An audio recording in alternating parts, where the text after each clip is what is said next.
But come to my point, ఇప్పుడు నేను చర్చించబోయే టాపిక్ ఏంటంటే కొంచెం డెప్త్గా, చాలా ఎమోషనల్గా ఉంటుంది. అండ్ నేను అసలు చాలా బుక్స్ తక్కువ చదువుతాను, కానీ ఈ బుక్ చదివాక నాకు నిజంగా అసలు ఒక ఫ్యూచర్కి వెళ్ళిపోయాను నిజంగా. అంటే అండ్ మన రియల్ ఎమోషన్స్, హ్యూమన్ కనెక్షన్స్ ఎలా ఉంటాయి, మనం ఈరోజు ఇంత పుట్టి పెరిగి ఇంత సంపాదించి ఒక స్థాయికి వచ్చి మన ఒక మంచి స్థాయి, హోదా ఇలాంటివన్నీ సంపాదించుకొని చాలా సెటిల్గా బతుకుతున్నాం. కానీ చివరి రోజులు ఎంత భయంకరంగా ఉంటాయి, చివరి రోజులు ఎంత కఠినంగా నడుస్తాయి అనే కఠినమైన నిజాన్ని ఈ అంతర్ముఖంలో చదివిన తర్వాత నిజంగా అది చాలా నిజంగా ఇంత హ్యూమన్ వాల్యూస్ మనం ఇంత కష్టపడి పేరు, హోదా వీళ్ళకి అంత సంతోషంగా జీవించగలిగేంత ఒక గొప్ప స్థాయిని మనం కల్పిస్తాం. కానీ చివరి రోజుల్లో మన పిల్లలు మన పట్ల ఎలా ప్రవర్తిస్తారు అండ్ మన పరిస్థితులు ఎలా ఉంటాయి అనే విషయాన్ని చదివిన తర్వాత నిజంగా చాలా ఒక రకంగా నేను ఎమోషనల్గా గురయ్యాను. కమింగ్ టు పాయింట్, అంతర్ముఖం అనే స్టోరీ యండమూరి వీరేంద్రనాథ్ గారు చాలా చక్కగా రాశారు. ఆయన ముందు మాట పుస్తకంలో ఇలా ఉంటుంది: రుద్రనేత్ర అనే మూవీ షూటింగ్కి వెళ్ళాల్సిన రోజు 1992 ఏప్రిల్. ఎందుకో నాకు కోలాలంపూర్కి వెళ్ళాలి, నేను ఎందుకో వెళ్ళలేకపోతున్నానండి, నాకు వెళ్ళాలనిపించట్లేదు, సడన్గా మెడ్రాస్లో దిగి ఆయన ఇంటికి వచ్చేస్తున్నాను అంటే ఆయనతో పాటు మిగతా రచయితలు ఎవరైతే మాటలు అవి రాసే వాళ్ళు ఉన్నారో ఆయనతో పాటు వాళ్ళు కూడా వచ్చేసారు. ఆయనకి అసలు ఎందుకు అలా అనిపించిందో కూడా తెలియదు. ఆయన కథలో చెప్పదలుచుకున్న ఒకే ఒక విషయం ఏంటంటే, నేను ఈ అద్భుత శక్తులు ఏదో ఉన్నాయని నేను చెప్పడం నా ఉద్దేశం కాదు, కానీ నన్ను ఏదో శక్తి లాగింది, నేను అక్కడి నుంచి వచ్చేసాను. ఇంటికి వచ్చి చూసేసరికి వాళ్ళ నాన్న చాలా సివియర్ కండిషన్లో ఆ బెడ్ పైన అలా పడున్నారు. ఆయన అంతకుముందే ఆయనకి హెల్త్ బాగలేక కొంచెం అలా ఆయన ముందుకెళ్తూ కొంచెం ఆరోగ్య పరిస్థితులు ఒక రకంగా ఉన్నాయి, కానీ ఇంకా ఆల్మోస్ట్ ఆయన చివరి క్షణాలు అన్నట్టుగా ఉన్నాడు ఆయన. సో ఆయన పరిస్థితిని చూడడానికి చుట్టుపక్కల ఆయన వాళ్ళ బంధువులు వాళ్ళు వీళ్ళందరూ వచ్చి 4 రోజుల నుంచి ఆయన సేవ చేస్తూ ఆయన కొంచెం బెటర్ అవుతాడేమో అని చాలా చేస్తున్నారు ఆయన. But no use. ఎప్పుడైతే ఈయన అక్కడి నుంచి వస్తాడో అందరినీ ఆ పరిస్థితిని చూశాక ఆయనకు ఒకటే అర్థమవుతుంది: ఈ ఏడుపులు బాధల మధ్య మా నాన్నగారు కాలం చేయకూడదు. సో ఆయనకి ఏం పర్లేదు, ఇవన్నీ మంచి వాతావరణం, మంచి స్వచ్ఛంగా కొంచెం గాలి వెళ్తున్న ఉన్న నా రూమ్కి షిఫ్ట్ చేయండి అని చెప్పి ఆయన అక్కడ షిఫ్ట్ చేస్తారు. ఆయన ఆ రూమ్లో అందరినీ మీరు కిందికి వెళ్ళండి, నేను నాన్నగారిని చూసుకుంటానని చెప్పి ఆయనతో పాటు కూర్చొని ఆయన్ని చూస్తుంటాడు. ఆయన అచేతనంగా ఉంటాడు, బెడ్ మీద కాళ్ళు చేతులు పనిచేయవు, జస్ట్ మాట లేదు. ఆయన మనుషులు ఎటు వెళ్తుంటే ఆయన రూమ్లోకి ఎవరైనా వచ్చారు అంటే ఆయన రూమ్లో ఎవరు వచ్చారు ఎవరు వెళ్తున్నారు అనేది ఆయన కళ్ళు మాత్రం తిరుగుతుంది. ఆయన ఎంత మనోవేదన అనుభవిస్తున్నాడనే విషయాన్ని తర్వాత ఆయన రాసి చెప్తాడు. ఇలా ఉండగా ఆయన కూర్చొని వాళ్ళ నాన్నగారు ఆయన్ని ఎంత కష్టపడి పెంచారు, ఎక్కడి నుంచి తీసుకొచ్చి వీళ్ళని ఈ స్థాయికి పెట్టాడు, ఇవన్నీ ఆలోచిస్తూ ఉంటాడు. మధ్యలో తులసి నీళ్ళు పోస్తూ ఇలా చేస్తుంటారు. ఈలోగా సినిమా షూట్ లొకేషన్ నుంచి ఆయన దాసరి నారాయణరావు గారు కాల్ చేసి హీరోయిన్కి మధ్య ఒక రొమాంటిక్ సీన్ గురించి రాయాలి అంటే ఆయన ఉన్న పరిస్థితి అది కాదు, మా నాన్నగారికి బాగాలేదండి, నేను రాయలేనని కూడా చెప్పచ్చు ఆయన. కానీ ఆయన చెప్పగానే ఈయన వెంటనే ఒప్పేసుకొని అది ఇది అని చెప్పేసి ఆయన నాన్నగారు అక్కడ బెడ్ మీద ఉంటారు, అక్కడే కూర్చొని ఒక రొమాంటిక్ సీన్ని రాసి ఇక్కడ ఈయన ఫోన్లో ఆయన చెప్తారు. ఆయన చెప్తే అక్కడ దాసనారాయణ గారు దాన్ని ఒక టెక్నికల్ రికార్డ్ చేసుకుని దాని తర్వాత ఆయన అక్కడ కంటిన్యూ చేసుకుంటారు స్టోరీ. ఇదంతా రాసిన తర్వాత ఆలోచిస్తాడు, నేను మా నాన్నగారు ఇంత కష్టపడి పెంచి ఈ స్థాయికి మమ్మల్ని తీసుకొస్తే ఆయన చివరి దశలో నేను ఆయన ఆల్మోస్ట్ పాడి దగ్గర కూర్చొని నేను ఒక హీరోయిన్కి రొమాంటిక్ సీన్ని చెప్తే నేను లేదు నాకు ఈ పరిస్థితి కాదు, నేను రాయలేదండి, మా నాన్నగారి పరిస్థితి ఇది అని చెప్పలేకపోయానే, అంత మెటీరియలిస్టిక్గా మారిపోయాను నేను. ఈ విషయం మా నాన్న వినుంటాడు కదా, ఈ విషయం విని మా నాన్న నిజంగా నేను గొప్పవాడని ఫీల్ అవుతాడా, నేను ఇంత మెటీరియలిస్టిక్గా మారినందుకు ఆయన చివరి రోజుల్లో ఇంకా బాధపడతాడా అని ఆయన చాలా మనోవేదన ఫీల్ అవుతాడు. ఈ విషయం ఆయన ఎంత అంతర్మదనం పడుతున్నాడు అనే విషయం ఆల్బర్ట్ కామూస్ రాసిన అవుట్ సైడర్ అనే పుస్తకానికి దాని యొక్క సారాంశాన్ని నా అంతర్మదనంతో కలిపి ఇది రాస్తాను, అంతర్ముఖం అనే పుస్తకాన్ని రాస్తాను అని చెప్పి కథలో ఇలా మొదలెడతాడు. క్రీస్తు పుట్టిన 2000 సంవత్సరాల తర్వాత, అంటే ఆల్మోస్ట్ 2000s దగ్గరగా ఆయన ఇలా మొదలెట్టి చెప్తారనమాట. ఆయన చివరి రోజుల్లో ఆయన గదిలో ఎలా ఉన్నాడు, అసలు బెడ్ మీద పడుకొని జస్ట్ రూఫ్ని చూస్తూ ఉంటాడు. ఆ రూఫ్లో పైన తిరుగుతున్న సాలిపురుగు అండ్ అప్పుడప్పుడు మధ్యలో ఆయన ముక్కు మీద వచ్చి బాగా చిరాకు పెడుతున్న ఈగ అండ్ మధ్యలో వచ్చి ఆ తాతగారు ఏం చేస్తున్నారు, ఎలా ఉన్నారని చూసిపోతున్న మనవళ్ళు మనవరాలు, మధ్యలో వచ్చి తులసి నీళ్ళు పోసిపోతున్న వాళ్ళ కోడలు, పెద్ద కోడలు, మధ్యలో వచ్చి పరామర్శించిపోతున్న బంధువులు, వీళ్ళందరినీ తనుగా ఊహించి రాస్తాడు. అయితే స్టోరీ అచేతనంగా పడి ఉన్న పెద్ద అయిన పరిస్థితి అసలు హృదయ విదారకంగా ఉంటుంది. ఆయన ఏం ఫీల్ అవుతున్నాడో కూడా చెప్పలేని పరిస్థితి. ఒక ఈగ ఆయన ఇలా పడుంటే ఆయన ఇరిటేట్ చేస్తున్నాడు, నన్ను ఈగ ఇరిటేట్ చేస్తున్నాను చెప్పలేడు, ఆయన చేతులతో దాన్ని దులిపి ఇలా పక్కకు కూడా తోలలేడు, అంత కఠిన పరిస్థితుల్లో ఉంటుంది. అండ్ మిగతా వాళ్ళు వచ్చి పోతున్నారు, చూసిపోతున్నారు. ఆయన ఎలా ఫీల్ అవుతుంటాడంటే, చిన్నపిల్లలు వచ్చి అరే తాతయ్య గడ్డం టెడ్డీ బేర్ లాగా ఉంది కదరా, తాతయ్య ఇలా ఉన్నాడు కదా, అలా ఉన్నాడు కదా. ఆయన ఓవరాల్గా ఆ రూమ్లో ఒంటరిగా తన చివరి క్షణాలు ఒక విపరీతమైన మనోవేదనకి ఫీల్ అవుతూ ఆయన చావు గురించి తలుచుకుంటూ బాధపడుతుంటాడు.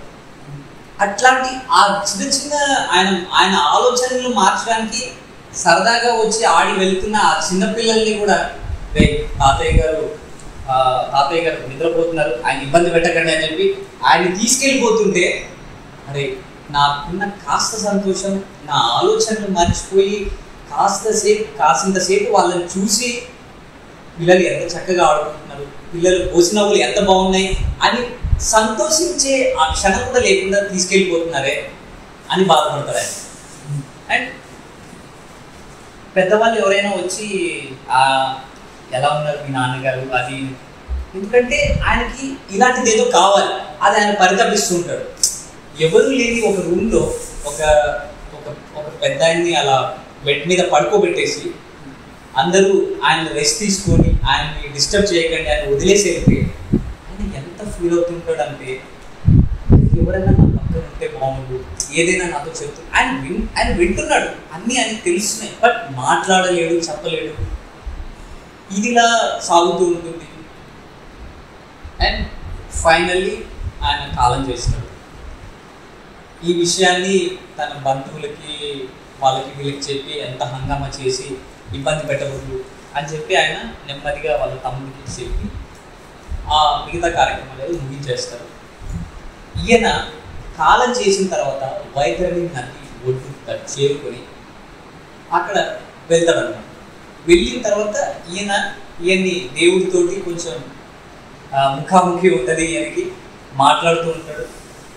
ఆయన ఎంత బాధపడిపోతుంటారంటే, నా పిల్లల నుంచి నన్ను దూరం చేసేసాడు, నా కుటుంబం నుంచి, నాకున్న పేరు ప్రఖ్యాతుల నుంచి ఇది నన్ను మొత్తానికి దూరం చేసేసి ఇక్కడ దాకా తీసుకొచ్చావు, అసలు ఇదంతా నీ సృష్టే కదా, ఎందుకు ఇలా పుట్టించావు, ఎందుకు ఇదంతా తయారు చేసావు, అంతా బాగుంది అనుకునే టైంకి ఎందుకు ఇలా చేసావు అని చెప్పి దేవుడితో ఆయన ముఖాముఖిగా ఆయనతో కొంచెం వాదనలు ఆడుతుంటాడు. అప్పుడు చెప్తాడు ఆయన, దేవుడు ఇదంతా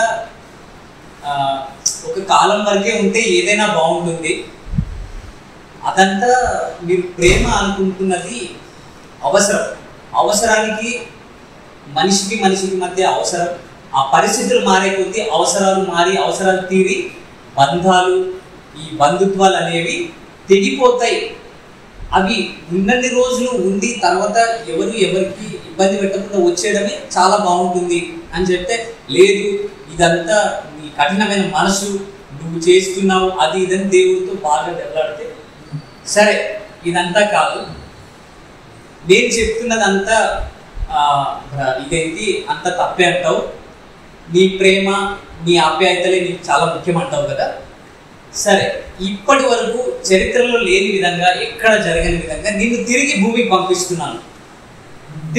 పంపిస్తున్నాను, యథావిధిగా ఎక్కడి నుంచి మొదలెట్టారు పునఃప్రారంభించు అని చెప్పి పంపించేస్తాను.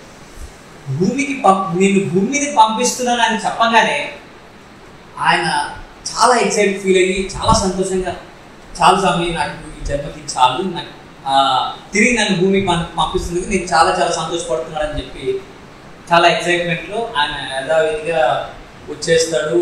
అండ్ ఎక్కడైతే ఈయన ఈ స్వర్గానికి వెళ్ళి ఆ దేవుడితో చర్చించే కార్యక్రమంలో కొంతమంది మత ప్రవక్తలు వీళ్ళు కూడా కలుస్తారు మధ్యలో, వాళ్ళతో మాట్లాడుతూ వాళ్ళకంటే ముందుగా ఇవన్నీ దేవుడు పిలవడం, మాట్లాడడం, ఇదంతా వాళ్ళకి కొంచెం చాలా ఈజీగా అనిపిస్తుంది. ఎందుకంటే ఇది మంచి మనిషి, మంచి వ్యక్తులను ఆయనకి అందరికంటే ముందు ఆయన పిలిపించి మాట్లాడి ఇలా చేస్తారు. ఎక్కడి నుంచి అదే పునఃప్రారంభించు అని చెప్పి పంపించేసి చెప్పే విధానంలో కూడా ఏం చెప్తాడు, కొన్ని వేల కోట్ల సంవత్సరాలు ఈ భూమి ఉన్నంత వరకు నువ్వు ఉంటావు, నీ ఆలోచనలు నువ్వు ఎంత ఆలోచించినా తరిగిపోదు, నువ్వు ఎంత ఏం ఆలోచించినా అది నీకు అన్ని స్పష్టంగా తెలుస్తూ ఉంటాయి అని చెప్పి క్లియర్గా చెప్పి పంపిస్తాడు. ఈయన భూమి మీదకి వెళ్తున్నాడనే ఎక్సైట్మెంట్లో ఒక చిన్న విషయం అడగడానికి మర్చిపోతాడు, అది కిందికి వచ్చిన తర్వాత రిలీజ్ అవుతాడు. పునఃప్రారంభించు తదాస్తు అని చెప్పి పంపించేయగానే కిందికి వస్తాడు, యథావిధిగా బెడ్ మీద ఉంటాడు. ఆయన శరీరంలోకి ఆయన వచ్చేస్తాడు, ఇక స్టార్ట్ అయిపోతుందిలే అంతా అనుకుంటాడు. మళ్ళీ అదే ఇరిటేషన్, దులుపుకోలేడు, దాన్ని పక్కన విదిలించలేడు. అప్పుడు అర్థమవుతుంది నేను ఆయన పంపించాడు అనే ఎక్సైట్మెంట్లో నేను అసలైన విషయం అడగడం మర్చిపోయాను. అప్పుడు ఆయన మళ్ళీ అంతర్మనం, ఆయన మళ్ళీ లోపల మనోవేదన, దేవుడా నేను ఏది అడగాలో అది అడగలేకపోయాను అని చెప్పి ఫీల్ అవుతుంటాడు. ఇలా ఆయన మళ్ళీ వచ్చి భూమి మీదకి ఆయన శరీరంలోకి ఆయన చేరేలోగా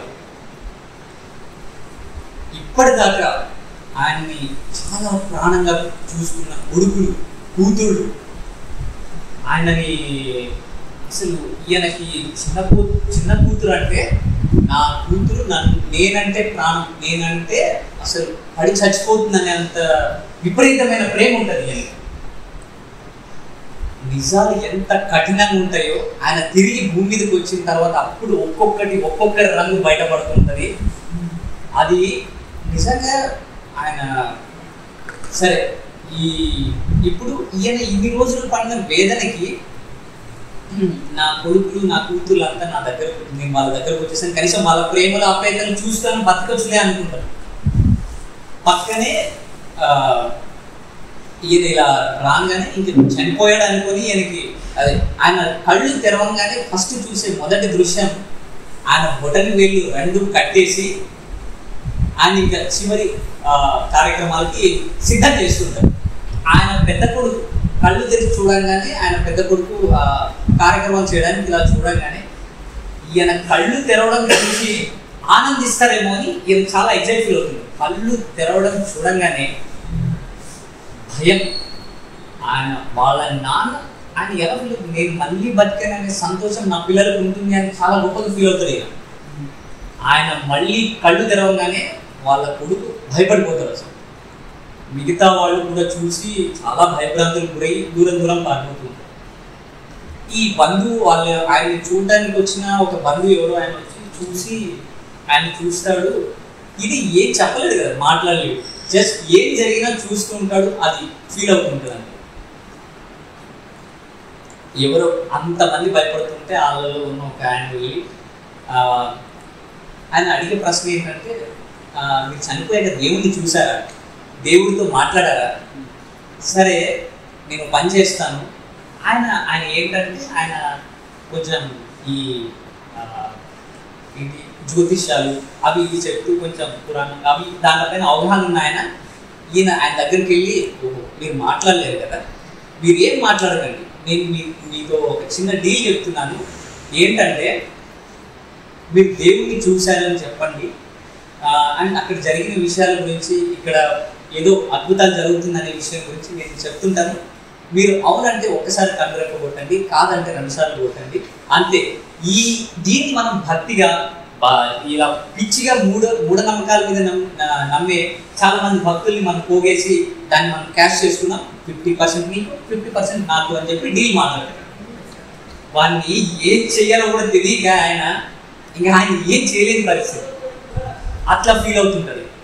ఇవన్నీ జరుగుతూ వీళ్ళు వచ్చిన వాళ్ళు కాదు అన్నట్టుగా నిశ్చయితుడై అలా చూస్తుంటే, సర్లే ఇదేదో అయ్యేటట్లేదు కదా, మనం వెళ్ళిపోదాం అని చెప్పి ఆయన వెళ్ళిపోతాం. వీళ్ళంతా వెళ్ళిపోయాక కొడుకులు కూతుళ్ళు కూర్చొని మాట్లాడుతుంటారు. వాళ్ళు మాట్లాడటం ఈయన విని నిజంగా చాలా బాధపడతారు. ఏంటి అంతా అయిపోయింది అనుకుంటే అది అలా కొద్ది రోజులు గడుస్తుంది. ఆయన మళ్ళీ నార్మల్గా అయ్యాడేమో అనుకుని, సర్లే ఇంకొద్ది రోజులు ఉంటాడు, ఎప్పటికైనా ప్రాణం పోవాల్సిందే కదా. రోజులు గడుస్తాయి, నెలలు గడుస్తాయి, ఇలానే సాగుతుంది. ఇంకా వాళ్ళు మళ్ళీ కూర్చొని మాట్లాడుకుంటే ఇంకెన్నాళ్ళు ఇలా సాగుతుంది, ఇంకెన్ని రోజులు అది ఇదని బాధపడుతుంది. ఏంటి కొద్ది రోజులు నీ దగ్గర పెట్టుకో, కొద్ది రోజులు నా దగ్గర పెట్టుకో, అది ఇదని వంతులు వేసుకుంటుంటారు. అది ఎలా కుదురుతుందిరా, అసలు మాకంటూ ఉన్నదే చిన్న ఇల్లు, దాంట్లో నాకు సరిపోదు, అండ్ మొన్ననే మాకు పెళ్ళయింది, అది ఇది అన్నట్టుగా మాట్లాడు. ఇదంతా కాదురా, చెల్లి పెళ్లి కోసం నాన్న సంపాదించిన డబ్బుల్లో ఆల్రెడీ సగం కాదు 75% అయిపోయింది. చెల్లికి ఘనంగా పెళ్లి చేయాలనుకున్నా. ఇది ఇన్ని రోజులు ఈయన ఏమనుకుంటుంటాడు, నా కొడుకులు కూతుళ్ళు వాళ్ళు సంపాదించిన సంపాదనతో నాకు మంచి వైద్యం చేయిస్తున్నారు, నన్ను కాపాడుతున్నారు అనుకుంటారు. ఆయనకి అప్పుడు కూడా కళ్ళు చేరిపోతాయి. అసలు ఒరే, నేను సంపాదించిన డబ్బులతో నాకే వైద్యం చేయించారు అనుకున్నాడు. ఇది కూడా ఆయనకి ఆశ్చర్యంగా అనిపిస్తుంది నిజంగా. అండ్ వీళ్ళంతా ఒకెత్త ఏంటంటే, ఆయన చిన్న కూతురు అంటే ఆయనకి చాలా చాలా ప్రేమ. అలాంటిది ఆ కూతురు కూడా గదిలోకి వచ్చి ఆయనని ఒక చూపు చూసి వెళ్ళిపోతూ ఒక రిటర్న్ ఇలా తిరిగి ఒక చూపు చూస్తాడు. ఆ చూపు ఆయనకి నిజంగా నేను ఎందుకు బ్రతికానురా దేవుడా, నన్ను మళ్ళీ నేను తప్పు చేశాను అనే ఫీలింగ్ కలిగిస్తుంది. ఆయన చాలా అసహ్యంగా విసుక్కుంటూ ఇంకెన్ని రోజులు ఇది భరించాలి అనేంత కర్కశంగా చూస్తారు. అది ఆయన నిజంగా అంత ప్రాణం పెట్టుకున్న తన కన్న కూతురు తనని అలా చూసేసరికి నిజంగా చాలా విలువలాడు. నిజం ఎంత కఠినంగా ఉంటుందో, బంధుత్వాలు చివరి రోజులకు వచ్చేసరికి ఎంత కర్కశంగా మారతాయి అనేది చాలా క్షుణ్ణంగా చెప్పేశాడు. ఇలా వీళ్ళు వంతులు వేసుకుంటూ ఈయన ఇంకా వాళ్ళ గురించి ఆలోచిస్తాడు. ఒక్కొక్కడికి ఏమేం చేశాను, వాళ్ళని ఎలాంటి స్థాయిలో ఉంచాను, అండ్ తన కూతుళ్ళకి కొడుకులకి ఏమేం చేశాను, ఇవన్నీ ఆలోచిస్తూనే ఉంటాడు. తిరిగి ఆయనకు మిగిలింది ఆ ఒంటరి గది, ఆ రూఫ్ చూడటం, ఆ రూమ్లోకి ఎవరైనా వస్తే అటు ఇటు చూడటం తప్పితే ఏమి లేదు, ఇదే బాధపడ్డాడు. ఇంకా ఇది చివరిగా ఏంటంటే దీన్ని పార్ట్ 1 కింద ఇలా కట్ చేస్తే పార్ట్ 2లో ఈ పార్ట్ 1లో ఫైనల్ ఒక చిన్న ఎండింగ్ ఉంటుందండి. డాక్టర్లు ఈయనకి ఏంటంటే బాగలేక చనిపోయాడు, ఆరోగ్యం వయసు అయిపోయి చనిపోయాడు అది అనుకుంటారు. మళ్ళీ ఈయన బతకడం వల్ల ఏం చేస్తారంటే కొన్ని టెస్టులు అవి ఇవి చేసి హాస్పిటల్లో ఈయనకి ఏం చేస్తారంటే ఆక్సిజన్ ఇష్యూస్ ఉండొచ్చు అది ఇది అని చెప్పి ఈయనకి ఆక్సిజన్ అరేంజ్ చేసి ఒక ఆక్సిజన్ పైప్ ఆయన నోస్కి పెట్టి ఇక యాజ్ యూజువల్గా కొన్ని మెడిసిన్స్ కొన్ని ఈ తులసి నీళ్ళు పోస్తూ ఉంటారు. అది యాజ్ యూజువల్గా జరుగుతుంది. మిగతా వాళ్ళు రోజు ఇదే చేసుకుంటారు. ఇక ఒకరోజు ఈమె చిన్న కూతురు వచ్చి తులసి నీళ్ళు పోసి ఆమె పరధ్యానంలో చేసిందో కావాల్సిగా చేసిందో తెలియదు. ఆమె వెళ్తూ వెళ్తూ ఆయన ఆక్సిజన్ పైప్ నోస్కి పెట్టిన ఆక్సిజన్ పైప్ ఏదైతే ఉందో అది ఇలా తగిలి పడిపోతూ ఉంటుంది. పడిపోయింది కూడా ఆమెకు తెలిసింది, చూసింది కూడా. చూసి కూడా ఆయన పరిస్థితి ఏంటో తెలుసు ఆమెకు. చూసి కూడా ఆ ఆక్సిజన్ పైప్ని సరి చేయకుండా అలానే వెళ్ళిపోతుంది. ఇది ఇంకా మహాదారుణంగా ఉంటుందండి. ఇంత ప్రేమగా పెంచితే, ఇంత వాళ్ళ మీద అభిమానంతో నేను ఇంత ఆశలు పెంచుకుంటే చివరికి నా కూతురు నన్నే హత్య చేసిందా, నన్నే చంప చూసిందా, ఇదంతా ఎందుకు జరిగింది, అసలు ఎలా జరిగింది అని ఆలోచిస్తూ ఫ్లాష్ బ్యాక్ అయిపోయింది. ఒకప్పుడు నేను ఇలానే ఉన్నాను కాబట్టి ఇది నాకు ఈరోజు ఇలా జరిగింది అనుకుంటూ ఫ్లాష్ బ్యాక్ ఉంటుంది. ఫ్లాష్ బ్యాక్లో ఎలా ఉంటుందంటే ఈయన ఒక ఎంప్లాయ్, వాళ్ళ అమ్మకి పక్షవాతం వస్తుంది. పక్షవాతం వచ్చిన తన అమ్మని, ఒక తల్లిని బాగా చూసుకోవడం కంటే మనకి అంతకంటే గొప్ప పని ఏం లేదు. వాళ్ళని బాగా చూసుకోవడం, వాళ్ళని ప్రేమగా చూసుకోవడం, వాళ్ళని ఆరోగ్యంగా చూసుకోవడం కంటే మంచి విషయం లేదు. కానీ ఈ పరుగుల ప్రపంచం, ఏదో సాధించాలి, ఏదో సంపాదించాలి అనే ఈ జీవన పోరాటంలో ఆయన ఉద్యోగం, ఆయనకు వస్తుంది 800. ఆ 800లో వాళ్ళ అమ్మని చూసుకోవడానికి ఎవరన్నా పనులను పెడదామంటే 200 ఇస్తే నెలకి 200, 300, నాకు వచ్చేదే 800. దాంట్లో నా ఖర్చులు, నా తిండి, నా తిరుగుళ్ళు అన్నీ పోతే నాకు మిగిలేదు ఎంత, దాంట్లో నేను ఇంటికి ఇచ్చేస్తే ఎలా, అది ఇదని ఇలా క్యాలిక్యులేట్ చేసుకుంటూ కొంచెం మెటీరియలిస్టిక్గా ఉంటాడు. అయితే వాళ్ళ అమ్మ వాళ్ళ ఫ్రెండ్ ఒక ఆమె ఉంటుంది. వాళ్ళు స్టార్ట్ చేసిన వృద్ధాశ్రమంలో మీరు మా అమ్మని పెట్టుకోగలరా అని అడిగితే,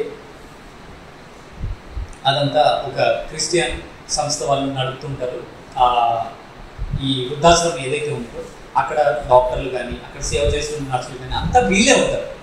అయితే అక్కడ ఆమెని చేర్పించి ఈయన యాజ్ యూజువల్గా తన డ్యూటీకి వచ్చేసి పని చేసుకుంటూ ఉంటాడు. వారానికి ఒకసారి, నెలకు ఒకసారి వెళ్ళి వాళ్ళ అమ్మగారిని చూసుకుంటాడు. ఇది మిగతా రోజువారీ చర్య. కానీ ఇంకా ఆఫీస్లో జరిగే సమావేశాలు అండ్ వాళ్ళ మధ్య జరిగే సంఘటనలు చాలా ఇంట్రెస్టింగ్గా ఉంటాయి. వాళ్ళ కొలీగ్స్ తోటి జరిగే సంభాషణలు ఎలా ఉంటాయంటే ఈయన ప్రతిదానికి చాలా చాలా దూరం ఆలోచిస్తుంటాడు. ఇప్పుడైతే ఇలా కదా, సో ఇంకొంచెం ముందుకెళ్తే ఎలా ఉంటుంది, అలా ఉంటుందా, సరే ఓకే, అవి ఇవేనా విపరీతంగా ఆలోచించి లేని తలనొప్పి తెచ్చుకొని మళ్ళీ ఒక సిగరెట్ కాల్చి నార్మల్ అవుతుంది. ఇలా చేస్తుంటారు. వాళ్ళ కొలీగ్స్ మధ్య జరిగే సంభాషణలు కూడా వాళ్ళ ఇంట్లో వాళ్ళ భర్త వాళ్ళతో ఉన్నాడంట, వీళ్ళ కూతురు వాళ్ళతో అలా చేస్తుందంట, ఇవే జరుగుతుంటాయి, వేరే ఏం లేదు. వాళ్ళ గురించి ఒక్కొక్కరి క్యారెక్టర్ అసెషన్ చేస్తుంటారు. వాళ్ళ క్యారెక్టర్ ఇది, వీళ్ళ క్యారెక్టర్. కానీ ఫైనల్లీ ఈయన ఎవరి క్యారెక్టర్ని ఇది అని నిర్ణయించరు. కానీ వాళ్ళు పలానా వ్యక్తి పలానా వాళ్ళతో ఇలా అడుగుతున్నారంట, ఇలా చేస్తున్నారంట, ఇలా చాలా జరుగుతూనే ఉంటాయి. కానీ ఈయన ఎటువంటి ఎమోషన్కి ఫీల్ కాడు, ఎక్కువ సంతోషం ఫీల్ అయ్యాడు, ఎక్కువ బాధ ఫీల్ కాడు, చాలా సెటిల్డ్గా ఇలా సాగిపోతుంది ఈయన. ఆ సందర్భాలు వాళ్ళ కొలీగ్స్ మధ్య జరుగుతున్న సంభాషణలు కూడా ఎలా ఉంటాయంటే, వాళ్ళ ఆఫీస్లో ఒక హెడ్, ఈయనకి ఆయన జాబ్ పర్మనెంట్ అవ్వగానే నా రెండో కూతురు అప్పటిదాకా చాలా చులకనగా చూస్తాడు. అంటే చిన్న స్థాయి ఉద్యోగస్తుడు కదా, అలా చిన్నగా చూస్తున్న ఈయన్ని ఒక్కసారి ఆయన జాబ్ పర్మనెంట్ అని తెలియగానే నా రెండో కూతుర్ని చేసుకోని చెప్పి ఆయన కిందికి వచ్చి మరి మొదటిదాకా చాలా చులకనగా చూశాడు, చిన్న చూపు చూశాడు. ఇప్పుడు మళ్ళీ అది నా అక్కడ జరిగిన ఒక చిన్న ఆయన్ని ఈ సంబంధం నాకు వద్దు అని నేరుగా చెప్పలేక ఏం చెప్తారంటే, నాకు వెన్నులో చాలా నొప్పిగా ఉందండి, చాలా రోజుల నుంచి చాలా ఇబ్బందిగా ఉంది అంటే, అవునా ఏదైనా కిడ్నీలో ప్రాబ్లం ఏమో, కిడ్నీలో రాళ్ళు ఉన్నాయేమో అది ఇదంటే, లేదండి నా 2 కిడ్నీలు పాడైపోయాయని ఒక అబద్ధాన్ని చెప్పి తప్పించుకుంటాడు. నిజానికి ఆయన చాలా హార్డ్ వర్క్ చేస్తుంటాడు, పని చేస్తుంటాడు. మధ్య మధ్యలో ఆయనకి కొన్ని సిమ్టమ్స్ వస్తుంటాయి. వెన్నులో నొప్పి రావడం, అంటే వెన్ను కిందకి కొంచెం సైడ్కి నొప్పి రావడం, ఇవన్నీ జరుగుతుంటాయి. సర్లే ఏదో నార్మల్ పెయిన్ అనుకుని ఒకసారి హాస్పిటల్కి వెళ్ళి రిపోర్ట్ అదే చెక్ చేయించుకుని ఒక 10 days తర్వాత వెళ్తాడు. ఏ అబద్ధం చెప్పైతే తప్పించుకున్నాడో అదే నిజమని తెలుస్తుంది. డాక్టర్ చాలా సరదాగా మాట్లాడుతూ ఫోన్లో, ఏంటయ్యా అప్పుడెప్పుడో 10 రోజుల క్రితం వచ్చి టెస్ట్లు చేయించుకున్నాం, చివరిగా ఇప్పుడు మళ్ళీ వస్తున్నాం. ఒకవైపు ఎంతో ఒక మాట మాట్లాడుతూ వాళ్ళ ఫ్రెండ్స్ తోటి ఈరోజు పార్టీలో మందు ఏది ఉండాలి, డిష్ ఏది ఉండాలి అని చాలా ఫన్నీగా మాట్లాడుకుంటూ ఈయన విషయం పెద్ద మ్యాటరే కాదన్నట్టు అది ఇదని చెప్తుంటాడు. రిపోర్ట్ చూసి చాలా కూల్గా సాగు కబురు చల్లగా చెప్పినట్టు, ఈ 2 కిడ్నీలు పాడైపోయాయి అని చెప్పి రిపోర్ట్ ఆడ టేబుల్ మీద పడేస్తాడు. రూమ్ అంతా నిశ్శబ్దం. ఆయన ఒక్కసారిగా ఆయన చెప్పిన మాట ఇలా తిరిగి కొడుతున్నా అని అంత ఒక ఆయన ఎలా ఫీల్ అవ్వడు, అసలు అంత షాకింగ్ ఉంటుంది ఆయనకి. మేము ఏదో అబద్ధం చెప్తే అది మళ్ళీ నాకు నిజంగా జరిగిందా అనే ఒక ఫీలింగ్లో ఉండిపోతాడు. చాలా బాధపడుతూ, ఏమండి ఎంత ఖర్చు అవుతుంది ఒకవేళ మ్యాక్సిమం 6 నెలలు అని డాక్టర్ పే చేస్తాడు. ఎంత ఖర్చు అవుతుంది ఏదైనా కిడ్నీలు కంటే, ఒక కిడ్నీ సర్జరీ అవంతా 1,00,000, ఒక కిడ్నీ ఇవ్వడానికి 1,00,000 అంతే. ఆయన సంపాదిస్తున్న సంపాదనకి ఘోరంగా కష్టమన్నా 2,000 రావడం కష్టం. అక్కడ ఇక్కడ అప్పు చేసినా కూడా ఒక 10,000 15,000 రావడం మహా ఎక్కువ. అది అంత కఠినంగా సాగుతుంటుంది. ఇంకా ఆయనకి ఈ సీన్ అంతా జరుగుతూ ఉంటే ఒక లవ్ స్టోరీ కూడా ఉంటుంది మధ్యలో. ఈయన కాలేజ్ డేస్లో చదువుతున్నప్పుడు ఒక అమ్మాయి, ప్రణవి అనే ఒక అమ్మాయి పరిచయం అవ్వడం. ఆ అమ్మాయి తను కాలేజ్ డేస్లో హాస్టల్లో ఉంటూ చదువుకుంటాడు. అండ్ తన ఫ్రెండ్స్ కొంతమంది హాస్టల్లో ఉన్న రౌడీలు ఒక అమ్మాయిని వెంబడించి ఏదో కొంచెం ఆమెను ఇబ్బంది పెడుతుంటారు. ఆమె వచ్చి ఈయనకి తగలంగానే పుస్తకాలు కింద పడడం, యాజువల్ సినిమాలో చూసే థింగ్సే మాట్లాడి చెప్తారు, మీ పేరేంటి అంటే ప్రణవి, ఏమైంది అంటే సార్ ఇద్దరు అబ్బాయి నన్ను వెంబడిస్తున్నారు అది కానీ అయ్యగారు వెంటనే హీరో స్టైల్లో మారి వాళ్ళని ఒక్కొక్కరిని కిక్ బాక్స్ స్టైల్లో గట్టిగా కొట్టి ఆమెను తీసుకెళ్ళి ఎక్కడ అంటే అలాంటి చోట ఆమెను డ్రాప్ చేసి ఈయన హాస్టల్కి వచ్చేస్తాడు. హాస్టల్కి వచ్చిన తర్వాత 2 రోజులకో 3 రోజులకో ఈయనకి ఒక లెటర్ వస్తుంది. ఆ లెటర్లో ఈయన గురించి గౌరవనీయులైన ప్రియమైన అది ఇది రాసుకుంటూ ఆమె తన గురించి రాస్తుంటుంది. తన గురించి చాలా డీటెయిల్, అసలు ఒక లెటర్లో ఒక్క పరిచయానికి ఆమె మొత్తం నేను ఇది, నా మనస్తత్వం ఇది, మనుషులంటే నాకు అది, నేను చాలా స్వచ్ఛమైన స్నేహాన్ని కోరుకుంటాను, అది ఇది అని చాలా రాసేస్తారు. ఈ బుధవారం మనం చెరువు గట్టు దగ్గర కలుద్దామని చెప్పి క్లియర్గా రాసేసి వెళ్ళిపోతాడు. ఈ లెటర్ ఆయన చదువుతాడు. సర్లే ఈయన ఎమోషనల్ అంత ఎక్కువ రెస్పాండ్ అవ్వడు కదా. సర్లే ఇదేదో క్యాజువల్గా వచ్చిన లెటర్ అనుకుని పక్కన పెట్టేసి మళ్ళీ ఆయన పని ఆయన చేసుకుంటాడు. కరెక్ట్గా మళ్ళీ 2 రోజుల తర్వాత ఇంకో లెటర్ వస్తుంది. లెటర్ వస్తే అదే అసలు ఆ లెటర్ చేరిందా లేదా, ఎందుకు రాలేదు అది ఇది అని చెప్పి ఆ లెటర్లో ఉంటే ఆ లెటర్లో కూడా చాలా విషయాలు మాట్లాడి ఎందుకు రాలేదు మీరు, ఏమైంది, మీకు ఏమైనా ఇబ్బంది అది ఇది అని రాస్తే అది కూడా పక్కన పెట్టేసి ఇది ఇలా ఆగేటట్లేదు, ఖచ్చితంగా ఈసారి వెళ్ళి ఏదో ఒకటి తేల్చుకోవాల్సిందే అని చెప్పి ఇప్పుడు నేను వెళ్ళకపోతే ఇంకో లెటర్ వస్తుంది, ఎందుకు వచ్చింది గొడవ బాబు అని చెప్పి వెళ్తారా. సతీష్ మీరు పార్ట్ 2గా చెప్తారు, తర్వాత హాఫ్ అన్ అవర్ అయింది, మీరు ఇంకా అయ్యేలా లేదు, అవుతుందా? లేదంటే పర్వాలేదు, దాన్ని తగ్గించాల్సిన అవసరం లేదు. పార్ట్ 2గా నెక్స్ట్ మంత్ కొంచెం షార్ట్కట్లో చెప్పేసి అలా వెళ్ళి ఆమెతో మాట్లాడేసి చెప్తాడు, మీరు చాలా చిన్నపిల్లల మనస్తత్వం, చాలా అమాయకంగా ఇన్నోసెన్స్గా బిహేవ్ చేస్తున్నావు, ఒక్క పరిచయానికి నీ గురించి మొత్తం చెప్పేస్తున్నావు, అది ఇది అని చెప్పి వాళ్ళ కన్వర్జేషన్ అక్కడ ఆపేస్తాడు. చాలా ఫూలిష్గా ఉన్నావు అని చెప్పి మొత్తం మీదే చెప్తాను. ఆమె కూడా నాకు ఇంతవరకు ఎవరు ఇలా కఠినంగా మాట్లాడలేదు, అది ఇది అని చెప్పేసి ఆమె వెళ్ళిపోతారు. అండ్ మళ్ళీ కొద్ది రోజుల తర్వాత పరిచయం అవుతారు, తెలుస్తుంది ఈమె ఒక వేశ్య కులానికి చెందిన ఆమె చుట్టూ ఉన్న పరిస్థితుల్ని తెలుసుకుంటాడు, ఆమెని పెళ్లి చేసుకుందాం అనుకుంటాడు. ఆమె పెళ్లి ఎందుకంటే వాళ్ళిద్దరి మధ్య కొంచెం కన్వర్జేషన్ నడుస్తుంది, వాళ్ళిద్దరి మధ్య కొంచెం స్టోరీ నడుస్తుంది. ఇవన్నీ జరిగి ఆమెను పెళ్లి చేసుకుందాం అనే ప్రాసెస్లోనే ఇంకా ఆమెని ఇష్టపడడం ఇవన్నీ జరిగే ప్రాసెస్లోనే ఈయనకి సడన్గా ఒక బాంబు వెళ్తుంది. ఈయన ఒక గోదావరి ట్రిప్కి వెళ్దామని ప్లాన్ చేస్తారు. ట్రిప్కి వెళ్ళడానికి కొంచెం టైం ఉంది కదా, ఈలోగా ఏదో వెనకాల పెయిన్గా ఉంది, ఈ మధ్యలో ఒకసారి వెళ్ళి హాస్పిటల్కి వెళ్ళొద్దామని చెప్పి వెళ్తే ఆ వెళ్ళే ప్రాసెస్లోనే అక్కడ డాక్టర్ ఆయన చెప్తాడు, ఇలాంటి కిడ్నీ పాడైపోయాయి. అప్పుడు తెలుస్తుంది ఇంకా ఆమెను చేసుకోవాలా వద్దా అనే ఒక అంతర్మతం సాగుతూ ఉంటుంది. ఇలా వీళ్ళ మధ్య కన్వర్జేషన్ సాగి ఆయన ఫైనల్లీ ఆమె చెప్పేస్తారు, లేదు నా పరిస్థితి ఇది అని. ఆమె వీళ్ళిద్దరూ ఈ హీరో హీరోయిన్ ఎవరైతే ఉన్నారో ఒక పరిస్థితిలో వీళ్ళిద్దరూ ఒక రూమ్లో కలవాల్సి వస్తుంది.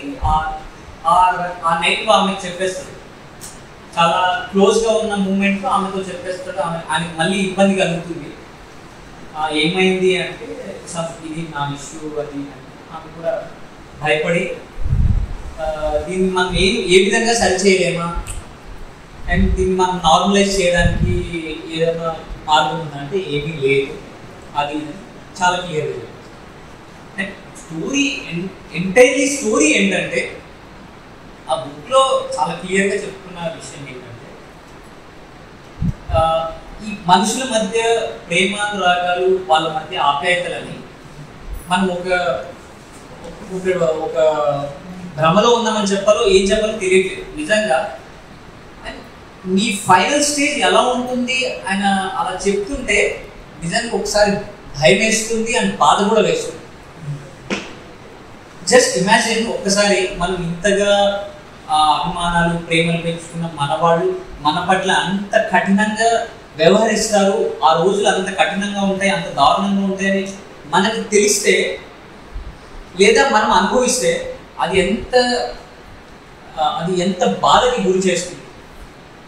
నాకు ఎందుకో నిజంగా ఆ పుస్తకం చదివిన తర్వాత ఇలా ఉండబోతుందా, ఇలా ఉంటుందా, ఇలా జరిగిందా, నాకు ఎవరి జీవితం నుంచి ఇన్స్పైరింగ్గా తీసుకొని రాశారో లేదా ఊహించుకొని రాశారో తెలియదు, కానీ ఆ పుస్తకం చదివి అది నేను ఆ బుక్ బయట ఎక్కడ దొరుకుతుందా అంటే బయట ఎక్కడ దొరకలేదు. అండ్ హనుమంతరావు సార్ గారిని కూడా నేను చాలాసార్లు అడిగాను, ఉంటే ఆన్లైన్లో ఉన్న పీడిఎఫ్ని చదువుతూనే నేను అది పూర్తి డీటెయిల్గా కూడా నేను ఇంకా చదవలేకపోయాను. నాకు ఆ బుక్ ఇంకా ఉంటే దాన్ని ఇంకా కొంచెం డీటెయిల్గా చదివి ఇంకా దాని గురించి క్లియర్గా తెలుసుకునేవాడిని.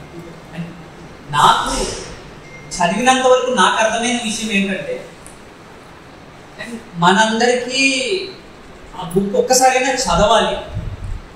అండ్ ఆ బుక్లో ఉన్న విశేషం ఏంటి అండ్ మనకు ఈ రిలేషన్స్ మధ్య అండ్ కొన్ని ఫీలింగ్స్ మధ్య బతుకుతున్న మనకు కొన్ని కళ్ళు తెరుచుకునే నిజాలు అందులో చాలా స్పష్టంగా తెలియజెప్పారు అండ్ చాలా గొప్పగా రాశారని నా ఫీల్. కొంతమంది ఆ బుక్ని చదివి చాలా ఇన్స్పైరింగ్గా మరి ముందు నుంచే ప్రిపేర్డ్గా ఉంటున్నారు. అంటే నా పిల్లలు రేపటి రోజు నన్ను చూస్తారో చూడరో తెలియదు, రేపటి రోజు వాళ్ళు నన్ను ఎలా ట్రీట్ చేసినా నేను దానికి మెంటల్లీ స్ట్రాంగ్గా ఉండాలి, ఎలా అయినా సరే నేను ఆ ఎమోషన్స్కి నేను సఫర్ అవ్వద్దు. రేపటి రోజు ఎవరు నన్ను ఏ విధంగా చూసినా కూడా నేను లోగా అవ్వదు నా ఎమోషన్స్, నా ఫీలింగ్స్. అండ్ రేపటి రోజు ఎందుకంటే ఫైనల్ స్టేజ్ అనేది అందరికీ చాలా ఇబ్బందికరమైన పరిస్థితి. ఆ పరిస్థితిని అంత స్ట్రాంగ్గా దాటాలంటే ఇలాంటి విషయాలు మనకు కొన్ని తెలిస్తే కొన్ని ఎక్స్పెక్టేషన్స్ మానేసుకుంటాం. నేను చదివి అర్థం చేసుకున్న విషయం ఏంటంటే రేపటి రోజు మన పిల్లలు గొప్పగా మనల్ని చూస్తారు. అందరూ అని కాదండి, అందరు పిల్లలు కొంతమంది నిజంగానే ప్రేమగా చాలా తల్లిదండ్రుల్ని అసలు ఏ ఇబ్బంది లేకుండా వాళ్ళకి చిన్న చీమ కూడా హాని తలపెట్టినంత గొప్పగా చూసుకునే పిల్లలు తల్లిదండ్రులు కూడా ఉన్నారు.